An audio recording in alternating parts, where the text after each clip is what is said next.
What to do when the police pull you over with the firearm? What's up, this is Jay with Trigger Train Academy. I'm a firearms instructor in Orlando, Florida. I teach the concealed weapons class and offer private lessons. If you're in possession of a firearm inside of the car when the police pull you over, there's a couple things you need to know. One, Florida is a dwelling state, so your home or car while inside of it is considered your dwelling in Florida state. You don't need a license to have a firearm inside of your dwelling. The second is you can be 18 years old and legally possess a firearm inside of the car for self-defense. It just has to be securely encased. Once the police flick those lights on behind you and they start to pull you over, if you do not have your concealed weapons license, that firearm should not be on your person.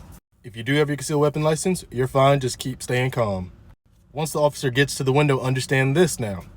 Florida's not a right to notify state, so when you get pulled over, you're not obligated to tell an officer that you have a firearm inside of the car. There's a great chance they're going to ask, do you have any firearms or anything I need to know about inside of the car? At that point, you answer them honestly and say, yes, I'm a concealed weapons holder if that is the case. The second thing to understand is your concealed weapon license is not valid ID. It looks and feels like a driver's license, but it's missing some key criteria like an address to be considered valid ID in Florida state. So since we're not a right to notify state in Florida and your concealed weapon license is not valid ID, again, you do not have to let that officer know that you have a concealed weapon license. If they ask you, you must provide it, but if they don't ask, it is up to you whether you volunteer that information.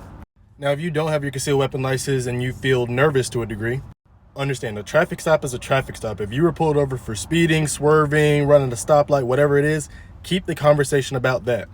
There's a chance if you're a little nervous that the officer might say, hey, do you give us permission to search the vehicle? Now, typical traffic stops don't give probable cause to search a vehicle, so you can deny and say, no, I do not give you consent to search my vehicle. At that point, they have to use probable cause in order to search the vehicle. Maybe they smell marijuana or something of that nature that gives them probable cause. But just because they pulled you over for doing 10 over the speed limit, that doesn't give probable cause to search the car, so you can say, no, I do not give you consent to search my car. Of course, if you have your concealed weapons license, you are good to go. As long as it is hidden from the ordinary sight, there is nothing more to really talk about inside of the vehicle with the firearm.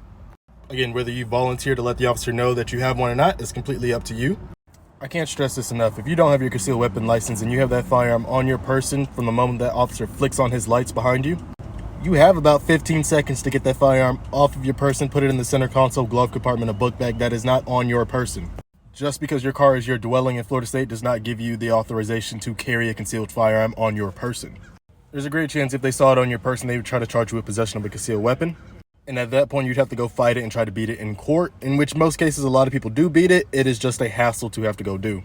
To get your concealed weapon license, you can text me at the number above, or you can click the link in my bio to book your class, or go watch more content on my page to learn more concealed weapon laws in Florida.